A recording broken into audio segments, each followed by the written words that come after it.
Welcome, everyone, to ISKCON of Silicon Valley. It's a pleasure to be here with you today. And this organization, ISKCON, ISKCON, was born from the mind and heart of the founder. His name, Srila A.C. Bhaktivedanta Swami Prabhupada. He had received some instruction from a great saintly person that he met, who later became his spiritual master. It happened in Calcutta, in a place called Ultadunga Junction Road.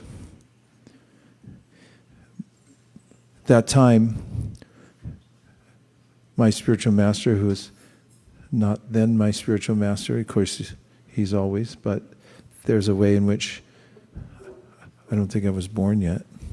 He had been engaged in college, in business life, family life. Does that sound familiar to anybody? Only two people work or have a family here.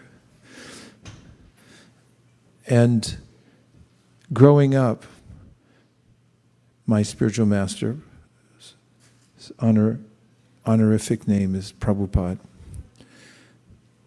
had the benefit of having a father and mother who were devotees of Krishna, very specific of Lord Chaitanya.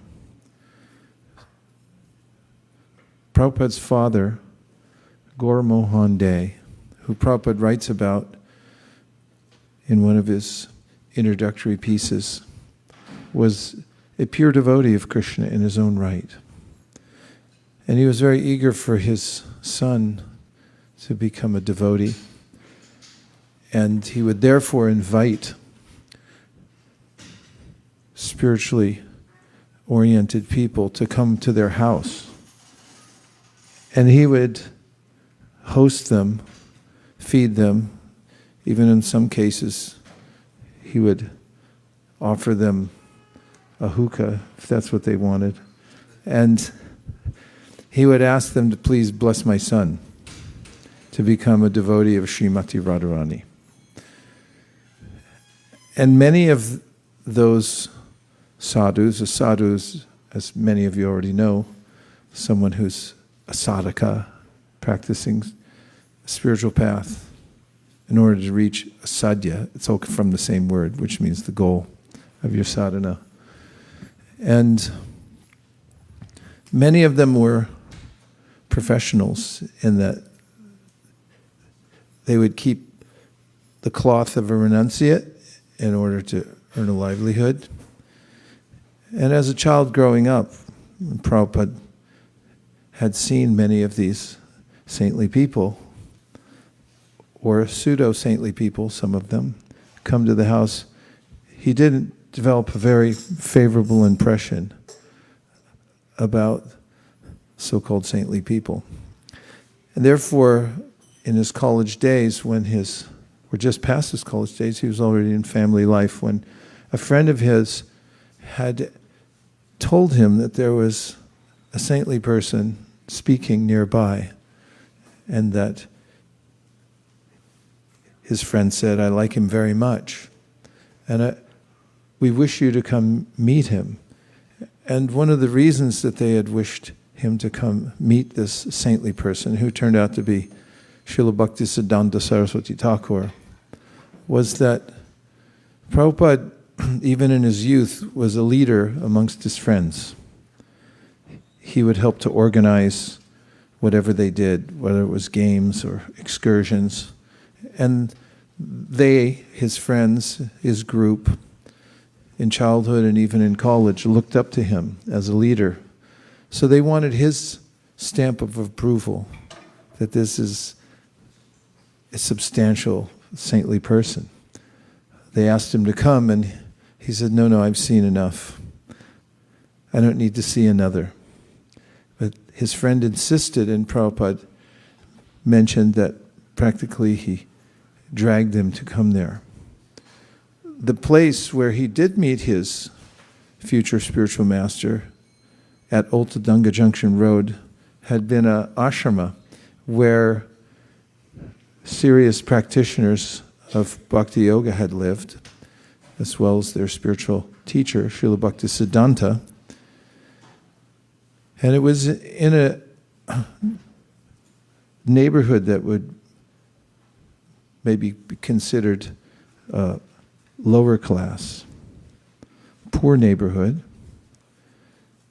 And it was a simple dwelling.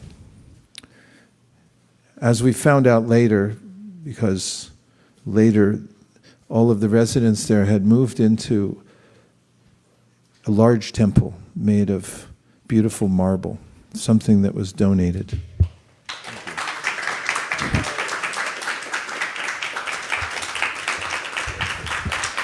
Thank you. I needed that. I don't know where else you get flower garlands, except for where Krishna is. Hawaii, but it's not the same. Alaska, where? Oh, yeah, plastic won't do. The building was simple. The neighborhood was poor. And the residents were poor also, meaning the spiritual practitioners who lived there lived in a very simple way. We know this because Prabhupada had said later on that that place, Ultadanga Junction Road, had been a place where they were noticeably poor. They didn't have a lot of money, but they had a lot of spirit. Because somebody had commented, perhaps it was one of Prabhupada's godbrothers later, but he said, we even had a hard time purchasing enough rice. And if you know Bengal, that's a pretty incredible statement. Because Bengal's got a lot of rice, doesn't it? Bengalis? Anyone? Okay. In fact, when you say anna, which means food, Bengalis think rice, because that's what we eat.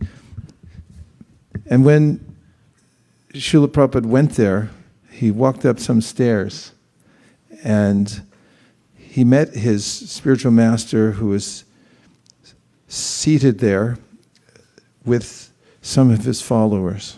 And he was holding forth, speaking, and others were sitting listening. Those same stairs are there because the building, although it had become a ruin and it was condemned, was purchased by ISKCON, and it was refurbished from the ground up, expertly, so much so they won an award for rebuilding it. They kept many of the original pieces, as many of the original pieces of that building as possible. They didn't throw anything away. One of the features of that place, that ashrama that's now restored, is the stairwell that goes up to where Srila Bhaktisiddhanta was sitting. And the original stones are there, but they've coated them with some kind of material so you can see the actual stones. And for me, when I go there and I remember that in that stairway, Prabhupada had been walking towards divine fate in that he would meet his guru there. And as Prabhupada, in a lecture later, on the occasion of the disappearance of his Guru Maharaj, his beloved teacher, had prefaced many of his sentences with, "Who knew that I would meet my Guru there? Who knew he would give me a mission to spread Krishna consciousness all over the world? Who knew that when I came to the West, I would meet all of you?" He was speaking to his then fledgling group of students. And when we walk up that stairwell, every time I go there, I remember how we're very close to Krishna. However, when he makes an arrangement for us and leads us in a particular direction and we take that direction, we can meet our life's mission in service to Krishna. So when Prabhupada walked up the stairwell and he saw his future spiritual master sitting on a dais, a Vyasasana, and students around him, he naturally went and paid his respects by bowing down. Before he would sit back up again, as he was making the arc backwards to sit down in front of his spiritual master was already speaking directly to him and encouraging him to take up a mission to spread the teachings of Lord Chaitanya Mahaprabhu all over the world, and especially to the Western world. He recounts, does Prabhupada, the founder of this movement, that in that moment he had received his lifetime service. He had a discussion with his teacher in which he argued that until India became independent of the British, who would listen to the message of the Bhagavad Gita or the Srimad Bhagavatam? Who would listen to those who were subjugated by the colonists? And his guru countered his argument by saying that there's no impediment to Krishna consciousness, ever. There may seem as if there's an unfavorable circumstance, but that cannot hinder the growth of Krishna consciousness in an individual or in a movement whose time has come.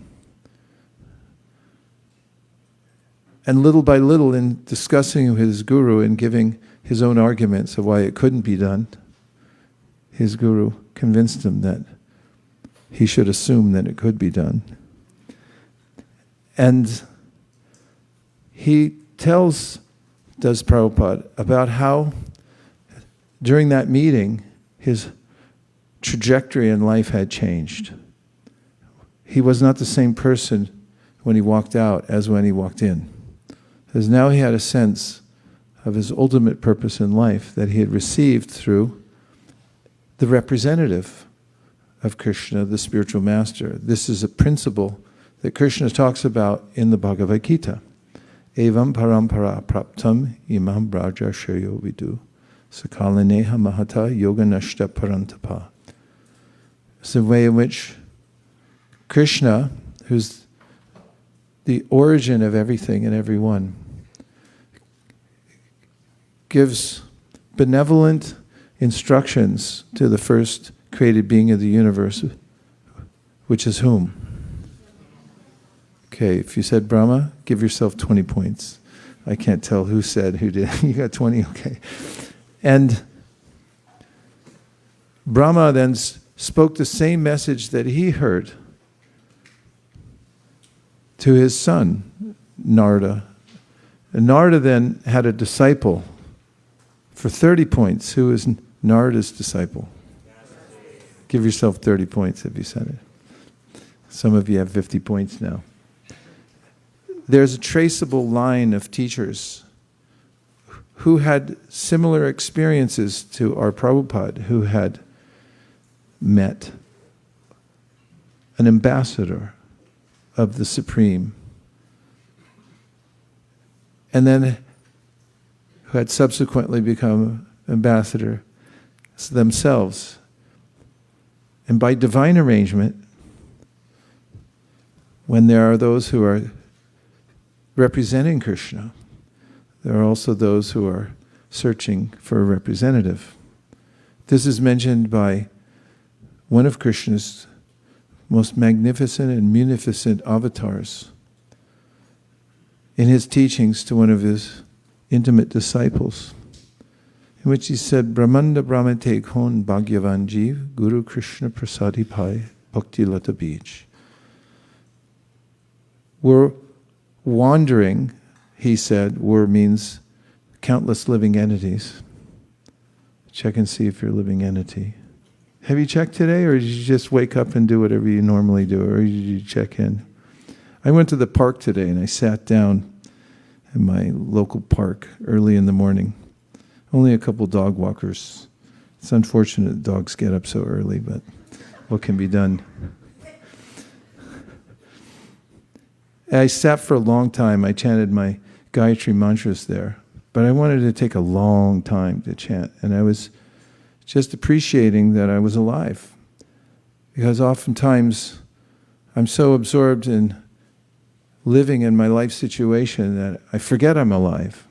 I just do what's the next duty to do and the next meeting to do. I had meetings all morning today. And I could become so absorbed in what's the next thing and what's the next problem to solve, sounding familiar, that I forget about my own life. And then I'm conscious. So I sat there for a long time, chanted my Gayatri very slowly, tried to think of every syllable. And I felt satisfied, happy by the experience. So Krishna speaks the original message and he passes it down so that everyone can start on their own path of self-realization by hearing Krishna's instructions, which start with noticing the difference between yourself and your external circumstance, including your body, which is a little startling to say because, wait a minute, I am my body.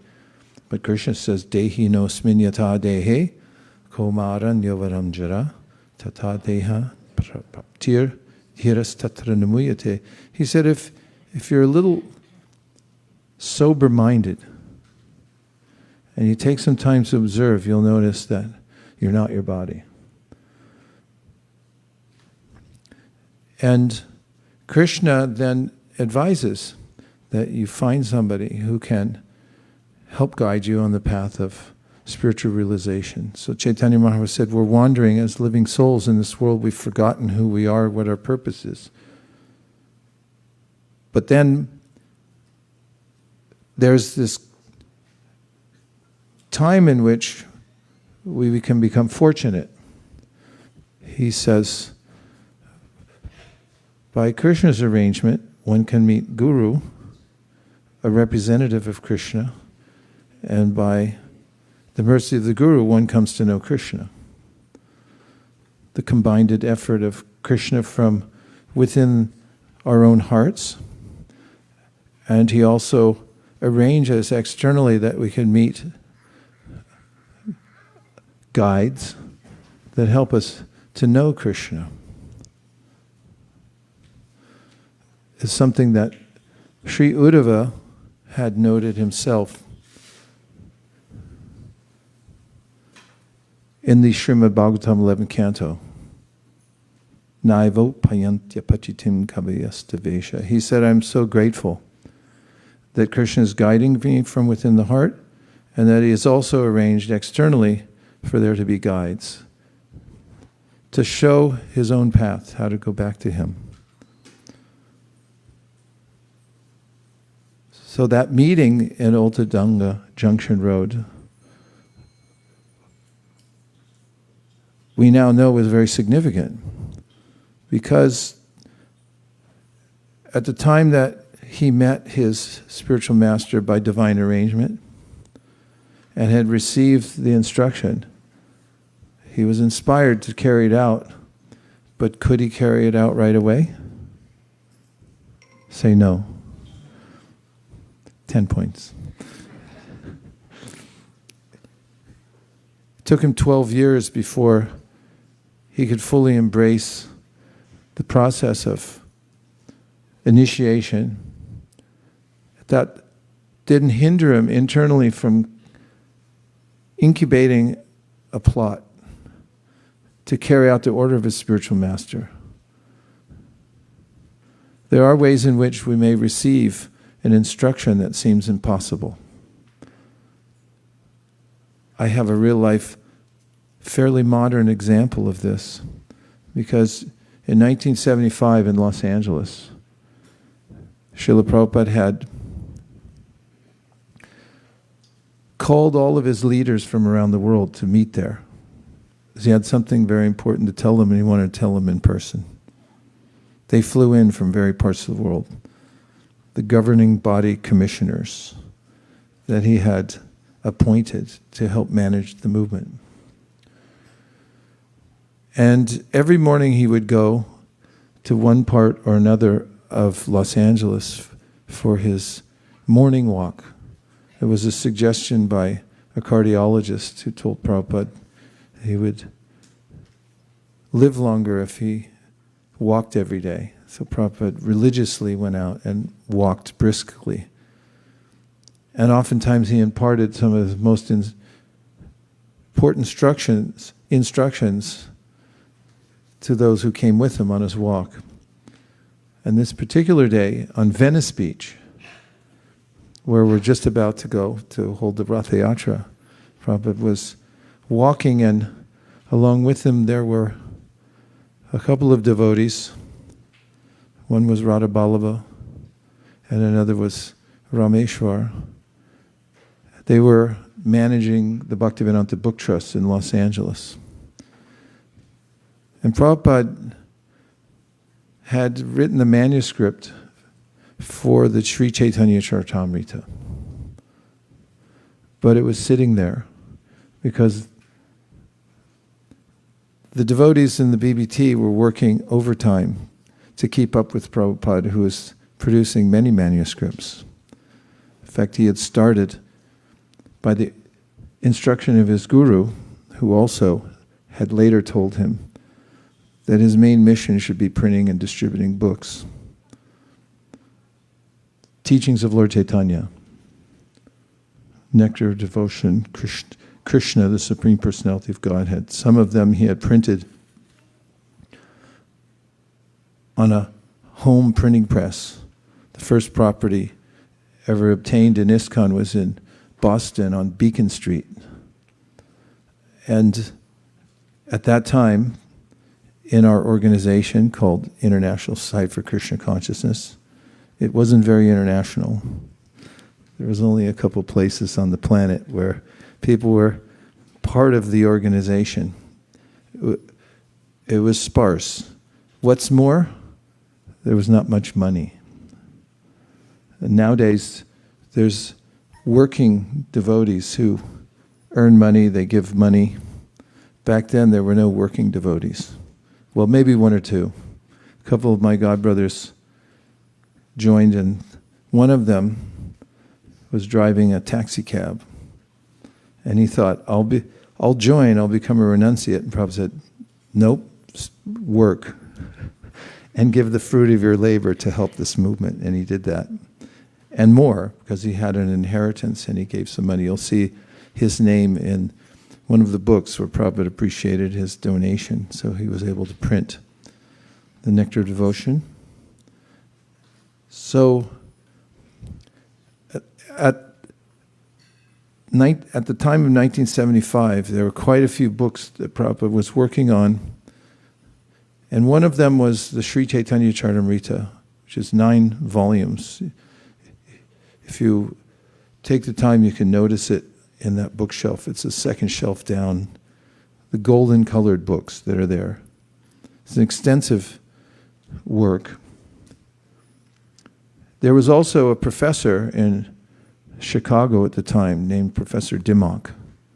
He was a specialist in Gaudiya Vaishnavism. He knew Bengali. In fact, he created a course that I still have in my attic with tapes. Sorry, you won't be able to play it unless you buy a tape recorder, and good luck with that, about how to learn Bengali. And he had his own version of Chaitanya Charitamrita that was pending and was supposed to come out at any time. For various reasons, Prabhupada was eager to have his book come out first. mostly because he wanted the world to know about Sri Chaitanya Mahaprabhu and his teachings, which he had summarized in the Teachings of Lord Chaitanya, which I highly recommend if you want to read the PhD thesis on the life of Sri Chaitanya Mahaprabhu. It's there in the TLC, the Teachings of Lord Chaitanya. And when Prabhupada was on his walk that day, he told the managing director of the BBT, Bhaktivedanta Book Trust, that Prabhupada had founded, that he wanted the Chaitanya Charitamrita printed quickly. It just so happens that this manager had purchased new equipment for Los Angeles, the headquarters of the BBT. For the world, actually. It was the headquarters for the whole world. Even India bought books from Los Angeles at that time. Everybody did.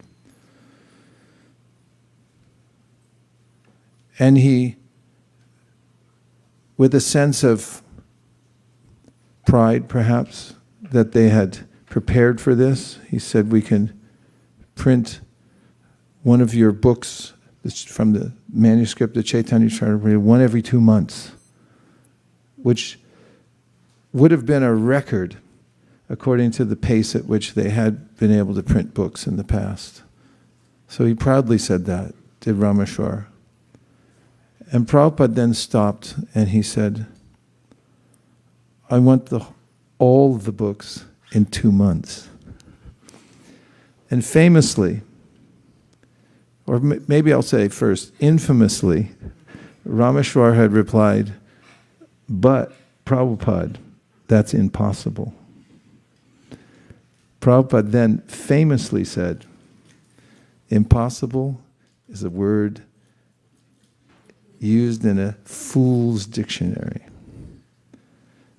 I personally talked to Rameshwar when I was writing my book. I interviewed him because I wanted to hear the inside scoop. It always helps to talk to the person who was there, the eyewitness. Because you hear things and they get distorted. So I interviewed him and I said, what happened? What was it like? He said, I was stunned. After saying that, Prabhupada walked on. And he said, I stayed back. And he had an existential struggle going on within his mind and heart. It was impossible under the circumstances, according to his frame of reference, his worldview at that time dictated that it was impossible to print that many books within that short of a time. And then it came to his mind that along with the order of Krishna, or the spiritual master, representative of Krishna, one also receives the power to enact the service that was given. And of course, every one of us has an independent choice to make. Krishna in the Bhagavad Gita says, if you surrender to me, then I'll just take care of you. And you won't have to worry about anything else. And then someone can say, nah. Or someone can read that again, and maybe a few more times, and then sleep on it. And then say, I think I'll do this. That's when one's life becomes auspicious. And Rameshwar had such an internal dialogue going on. It is impossible, but my spiritual master has demanded. In fact, Prabhupada had planted his cane in the sand when he made his statement. Impossible is a word found only in a fool's dictionary. And then walked on as if to say, you deal with it. And if you think back to what Prabhupada had experienced when he met his spiritual master as a young man, and his spiritual master said, now you take this and spread it to the whole Western world. And he thought, me? But he already saw it manifesting before his eyes, did Prabhupada. Came alone on a boat from Calcutta, landed all alone with no money, And by sticking to the basic tenets of Krishna consciousness as taught by Sri Chaitanya Mahaprabhu, he saw miracles happen every day, not the least of which were young men and women who came and said, I'd like to join. And he saw that fledgling movement come up from nothing just based on the order of his spiritual master. So he knew what he was saying was true, that impossible is a word found in a fool's dictionary. And Rameshwar told me that when he made the choice internally that I'm going to do this, I don't know how yet, but when he decided, I'll do it, no matter what, he said then the universe changed. The universe might not have changed, but his vision of it did. He said he looked up and he saw that he was in a universe. Before that, he hadn't noticed as much, as all of us barely notice. We just go on with our daily lives. We know where we live. We know how to turn the car on. We don't know how the car works. We get water out of a faucet. We don't really know where it came from. Nor do we know how the body utilizes water and sends it to all the right places. We don't know anything. Right? Knowledge illusion.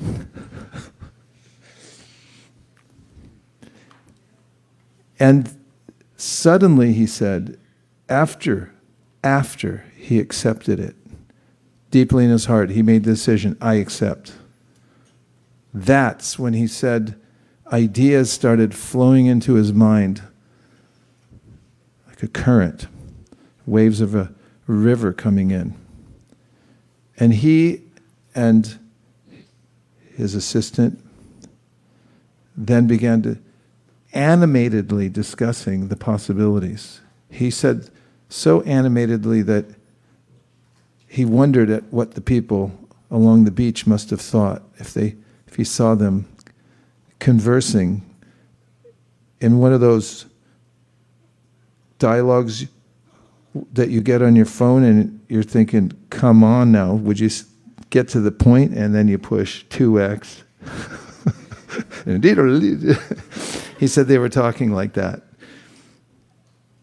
That's when the spiritual energy started to flow into their hearts, when they accepted the service, the impossible service.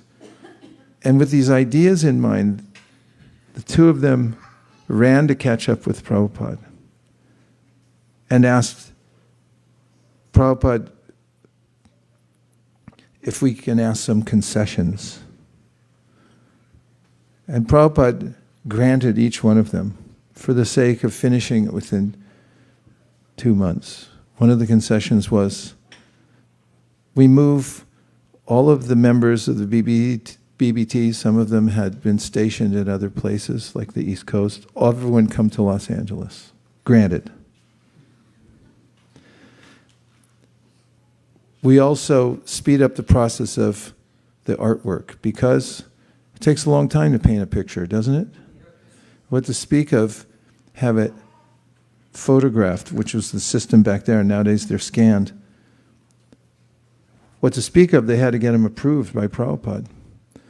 So he told Prabhupada, we need the concession that we can have these rapidly approved by you and moved through the system. Plus, we need every able-bodied artist on the planet that has anything to do with ISKCON to come and help paint. One of those devotees who was recruited was in her teens, and she comes here to this temple. Her name's Dhriti Devi Dasi, a very talented artist since she was a kid. She began associating with devotees.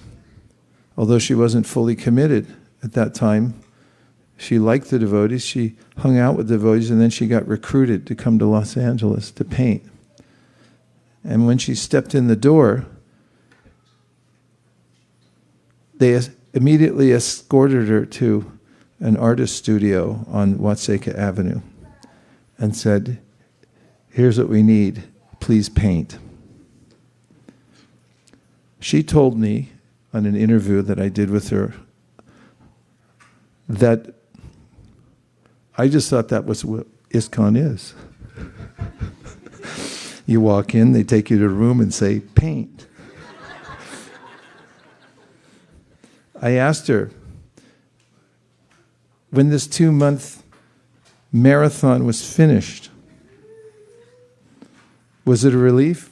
She said, oh no. I went on painting for 3 more years without stoppage because Prabhupada was still there. In 2.5 years, still on the planet, he was still producing literature and still demand for art was such. She said, when Prabhupada left the world, she became immediately aware of the fact that her lifeline was the service she had received from Prabhupada, that he had given her by ordering this marathon, and she had walked into it, and she said that was her connection to him. And she became disconsolate that he had left, and now she felt disconnected from the service. The scene in Los Angeles when the marathon for the books started was that artists would sit and paint until they could no longer keep their eyes open. And when they would doze off, they would take some place on the floor underneath their canvas, and another artist would come in and start painting on their painting. And meanwhile, all the typesetters, the editors, those who were laying out the book, which takes a considerable amount of work, and especially back then, the tools, we didn't have computers to lay things out. Everything was done in a more mechanical way, mechanistic way.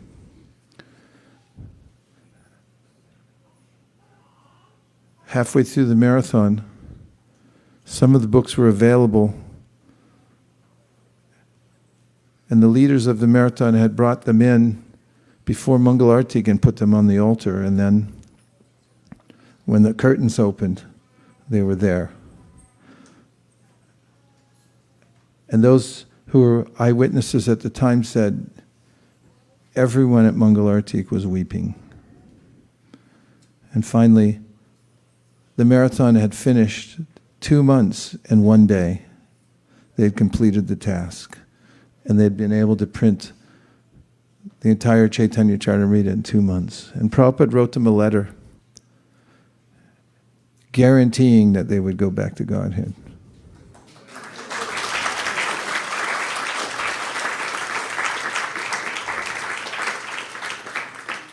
And then he said, by the way, you were 1 day late.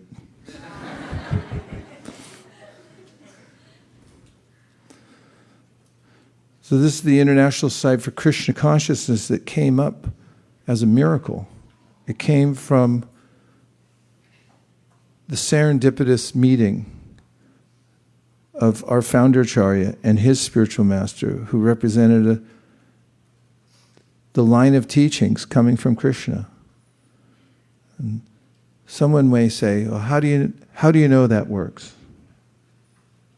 Just as you may say, see 2 wires on the ground, copper wires. You may say, how do you know it has electricity in it?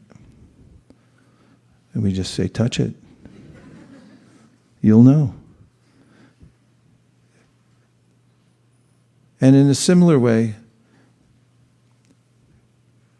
we know that we're alive when we wake up because we're smart. We know stuff because we're living entities. We're part of Krishna. And in a similar way, we can know our original source, Krishna,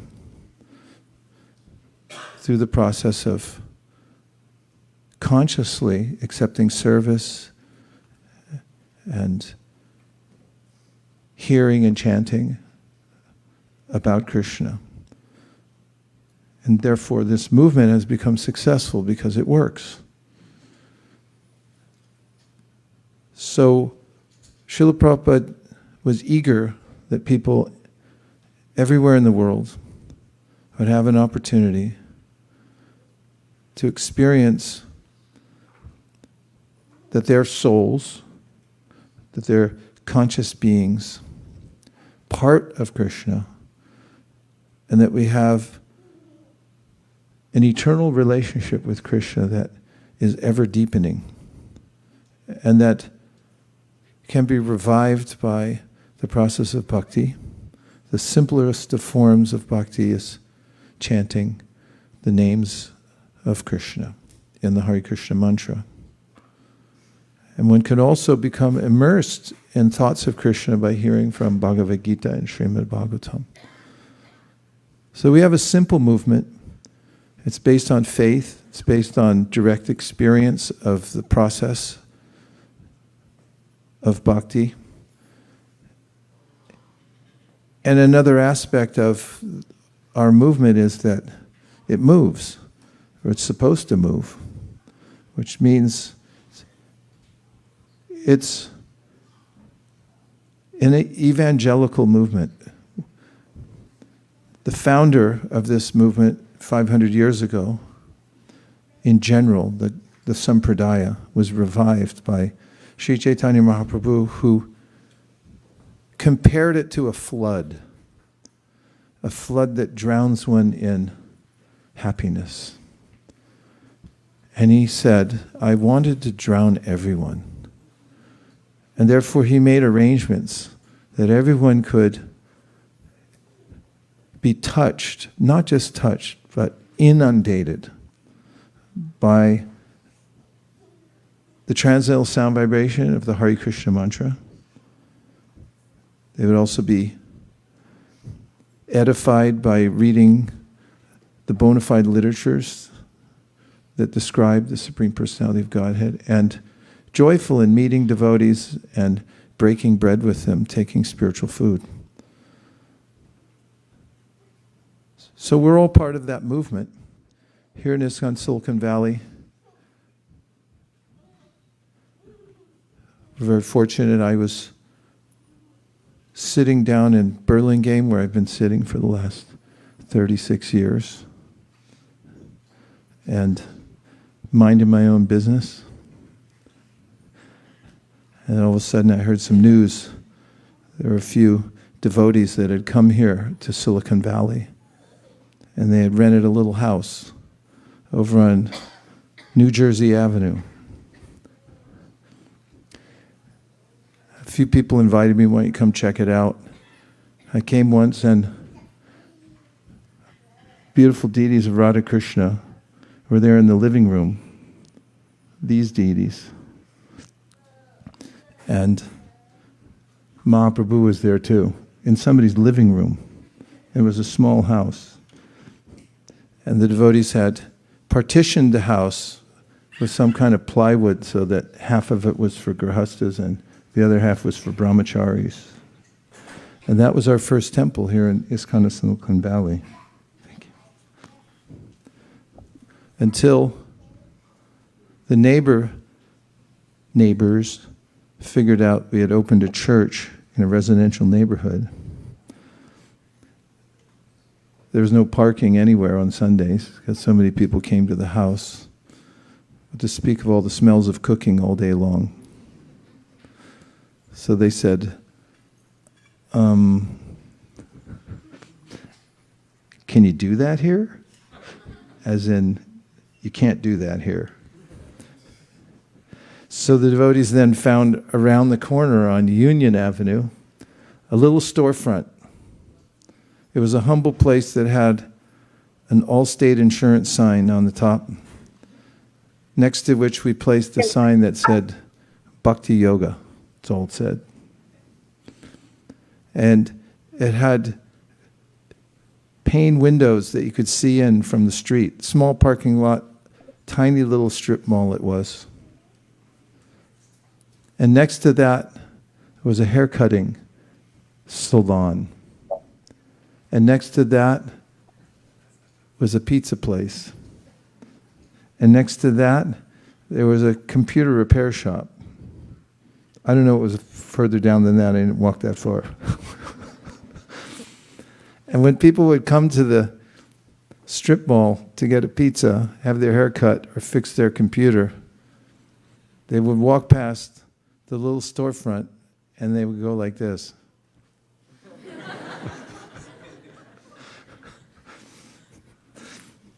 Because there were Shishi Radha Madan Mohan looking out at them, and Sriman Mahaprabhu. I think it was the Janmashtamis that finally disturbed the landlord enough.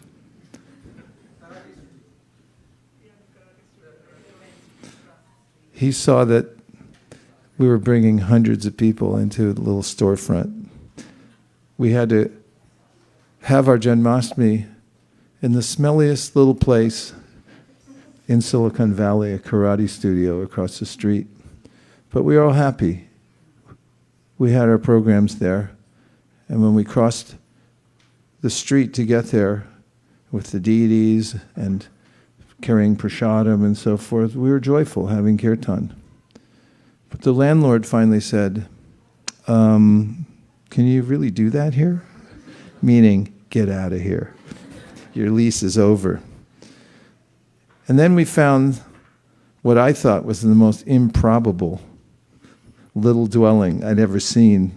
As soon as they took me there, excitedly said, "Here, have a look at this. How about this for our next temple?" That was on Bascom. I said, "This will never work." And the next thing I heard was, "It's all we got. We're moving in. We already got the lease." It was a little L-shaped dwelling. Good memories for all you kids, right? That's where you grew up. And you'd walk in, and then there was kind of a sharp turn to see the deities. Peculiar aspects of this place were that it was an unincorporated area. So our landlord wasn't held to the same standards as many other people in Silicon Valley. And he was, with all due respect, if you were watching, a hoodlum who tried many types of businesses. His place of business was very near to ours, and he had car detailing, which was the best for us because when we had our Janmashtami, we had laid out tarps everywhere, and the parking lot then became this grand place for celebrating Krishna's birthday. And somehow the landlord let us use his car detailing area, which had 3 openings of a garage for when we did our dramas. That was our makeshift stage for performing the Leela of Krishna with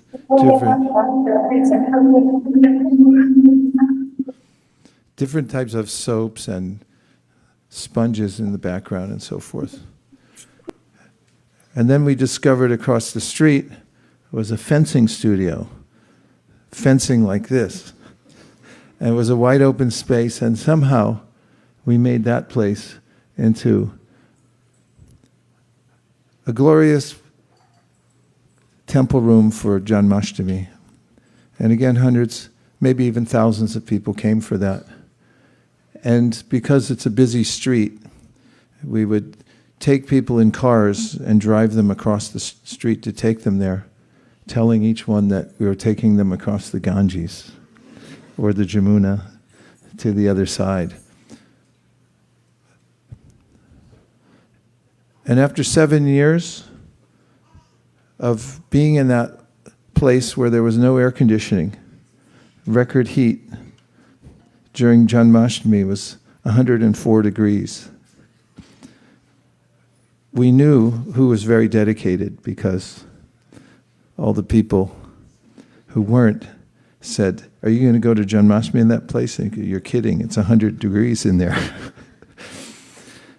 But somehow everyone was happy who stayed. And then we came to this place about 12 years ago. So it's all happened, and this International Society for Krishna Consciousness can work anywhere because It is based on spiritual principles, not dependent on external features. Even though we're now working with architects and drawing out feasible schemes for our next place. So stay tuned. If you show up here and nobody's here, we moved. The one aspect of Krishna consciousness that is mentioned in the Sri Upanishad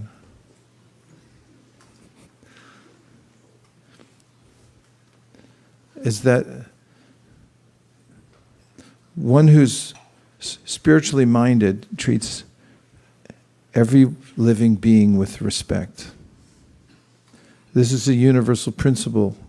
You'll find it any place where there are genuine spiritual principles being practiced, that people discover the sacredness of their own consciousness. But that's just the beginning, because when we discover the sacredness of our own consciousness, we can then also discover the source of our consciousness. We're tiny parts of the Supreme Consciousness. And our consciousness, because it's part of the Supreme Consciousness,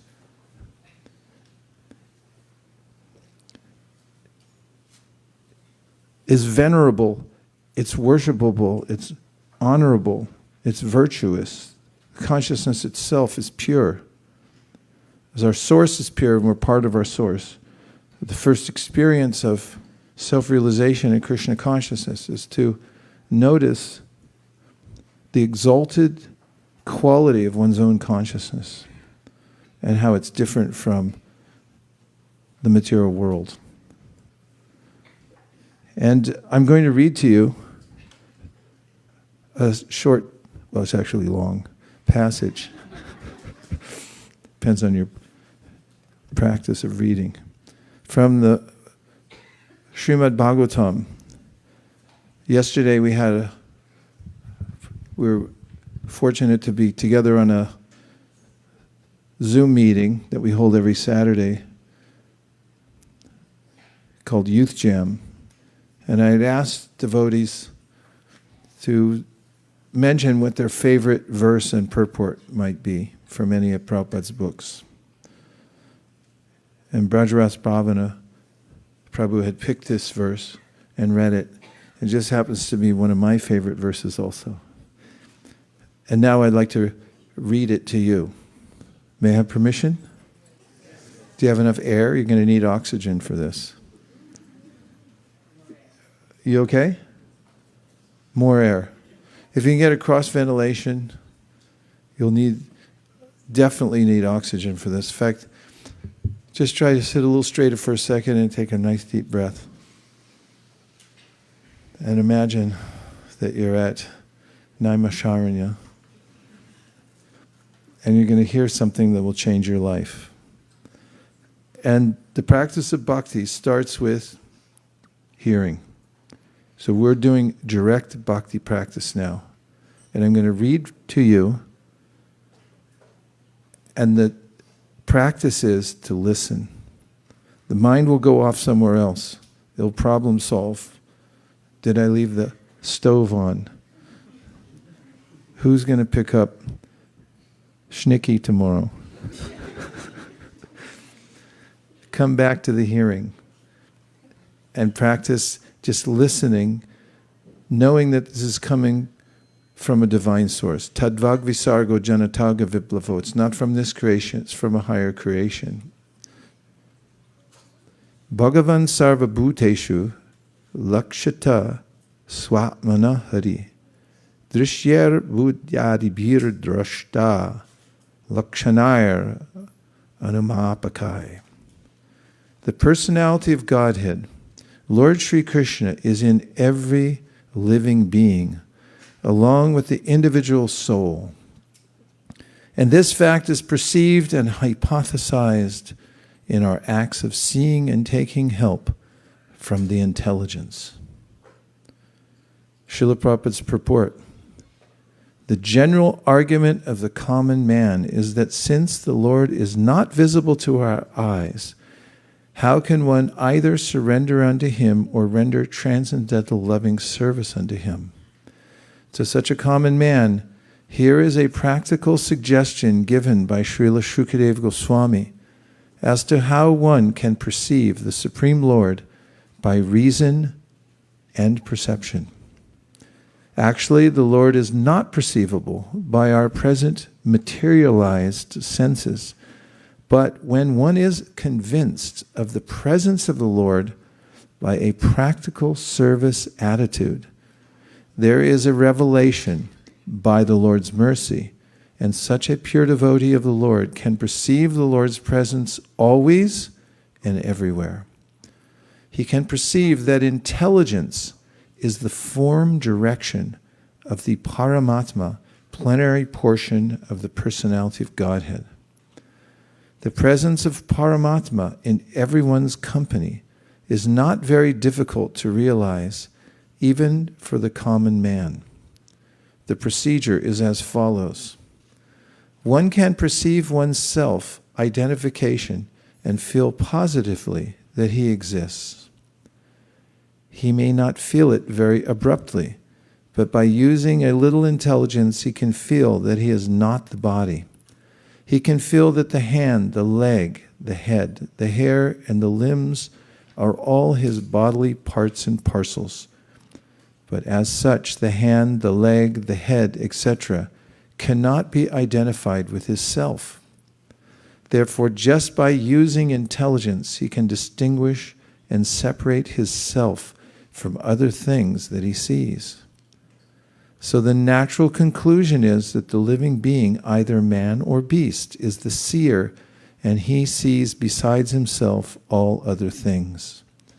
So there is a difference between the seer and the seen.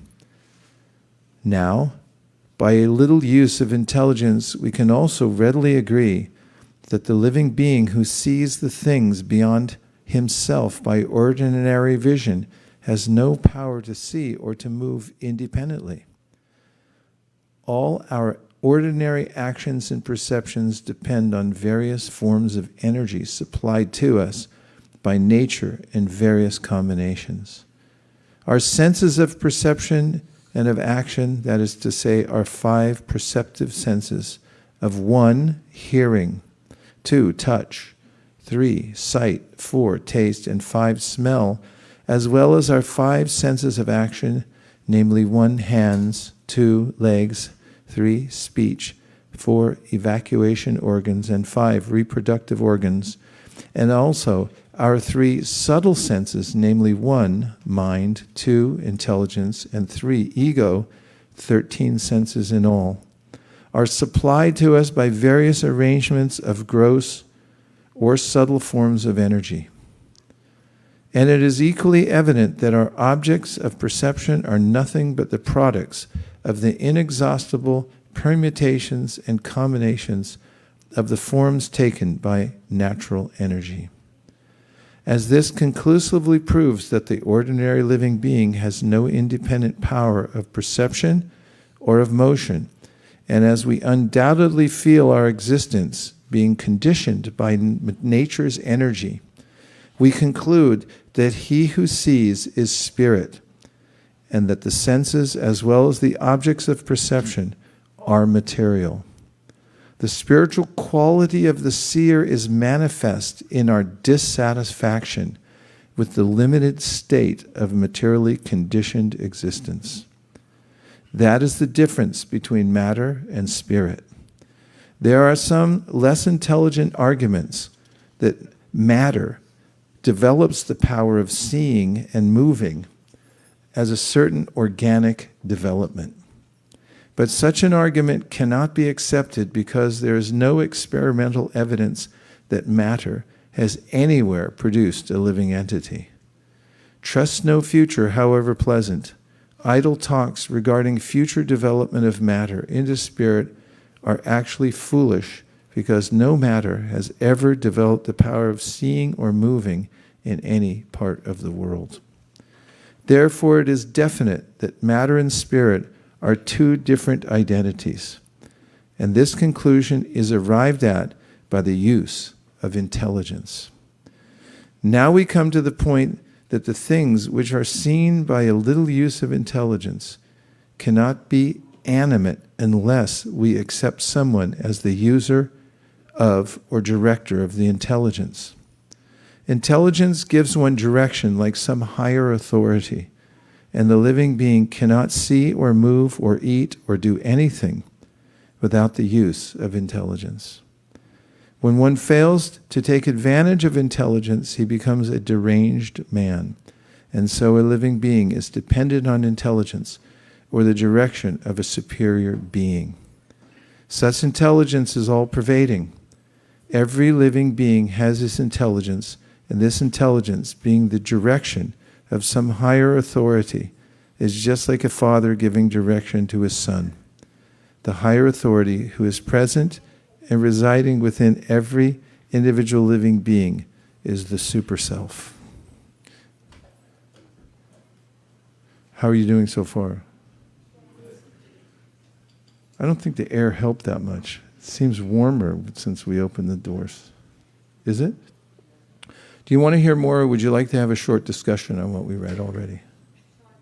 Okay, go ahead. Who said that? Questions, comments? It was hard to follow? Okay, anybody have any reflections about what you heard? Yes. Question. Okay, right up here.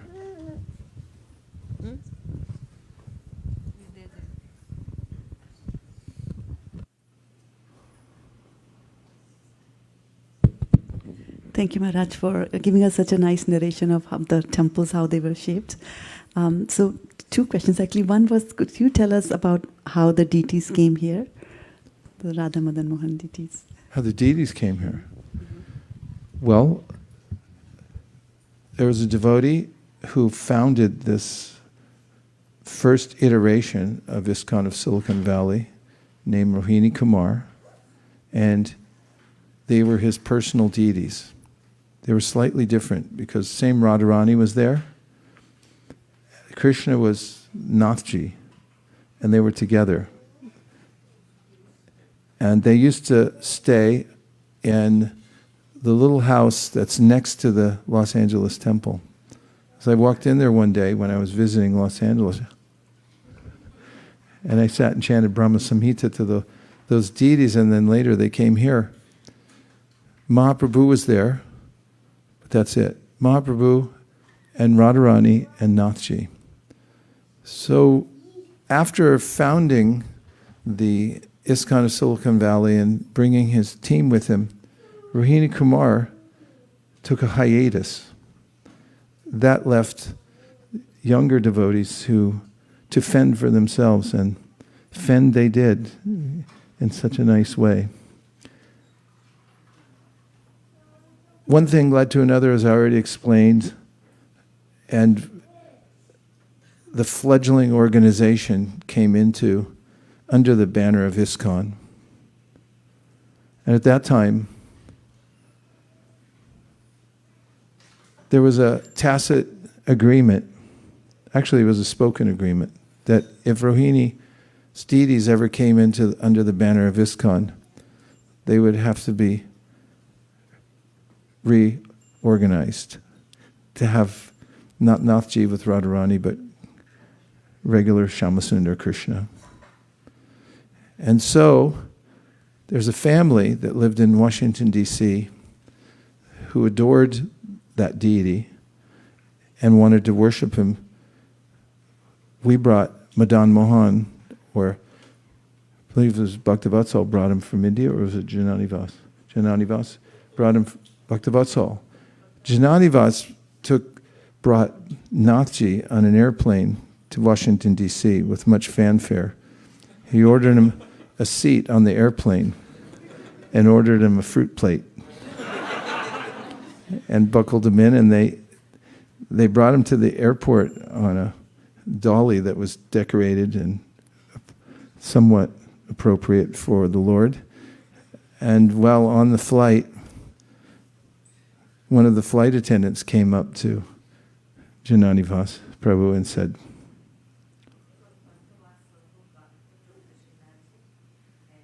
was Bhaktivatsal and Jananivas brought from India? Okay, so Bhaktivatsal took him to Nathji, to Washington, D.C., to the family who had the wherewithal to worship him on a regular basis. And the flight attendant came up to him and said, we're all in the back having a discussion, and we'd like to ask you a question. He said, yes. He said, who is it? And he said, who do you think it is? What was your conclusion? And she said, Buddha? He said, no, it's Krishna. He said, oh, that's Krishna. And so when he got off the plane, there was also a fanfare waiting with a kirtan, and he was taken to the home of the very exalted devotees who wanted to worship him. They're still worshiping him. And sometime later, Jananivas Prabhu had arranged for Madan Mohan to be sculpted in Jaipur, and then brought him. And we had installation ceremony on Janmashtami of what year? For 50 points. Maybe it was Gaur Purnima. No, we came here on Ram Navami, but I remember we had, Indradyumna Maharaj was there. I got a huge swimming pool, plastic swimming pool for the Shnan Patra. And we had an installation ceremony. It was Gaur Purnima, 2002. And when we then installed Radha Madan Mohan. And that's when they had that name. They took that name. That was already their name. We just figured it out. And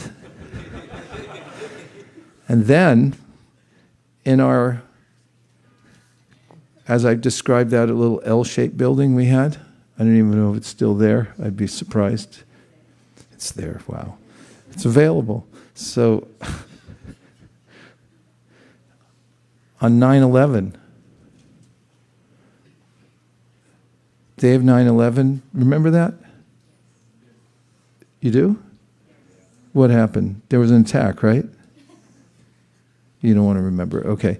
So there was an attack, and there had been some discussion about Sri Sri Lakshmana Shringadev, and there was a temple down in Tijuana that was worshiping him, but then they couldn't maintain it, so they had mentioned that, could you guys take the deity? And we said, we guess so, maybe. But we didn't hear from him, except on 9/11. A devotee had driven Sri Sri Lakshmana Shringadev, I think it was in a convertible. They pulled up in our parking lot and said, he's here. A few hours after the attack. It's very heavy deity, very heavy. We brought him in, and there he was. The devotees never had any sense of fear because of Lord Nrsingadev's arrival on 9/11.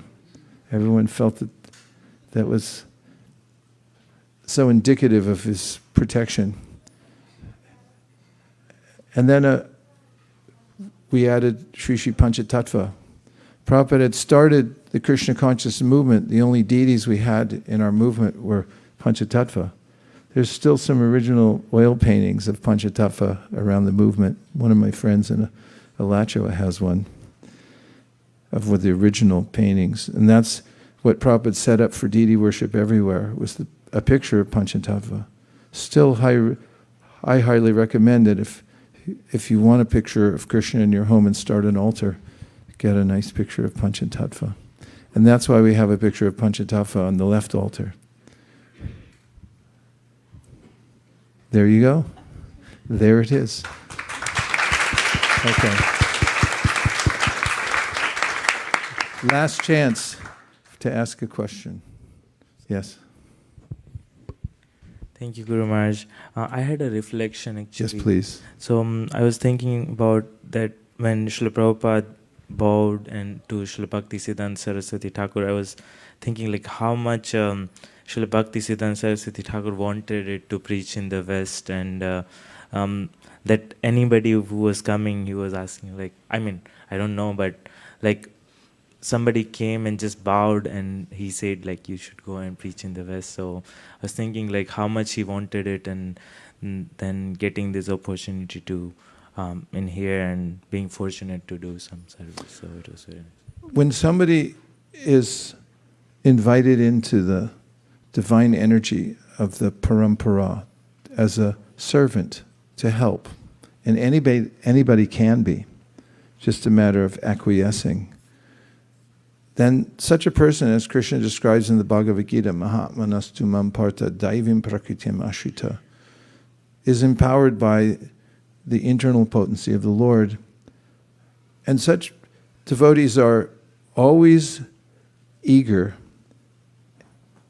What's more, they're also empowered to invite other people to come into the fold of the practice of Krishna consciousness.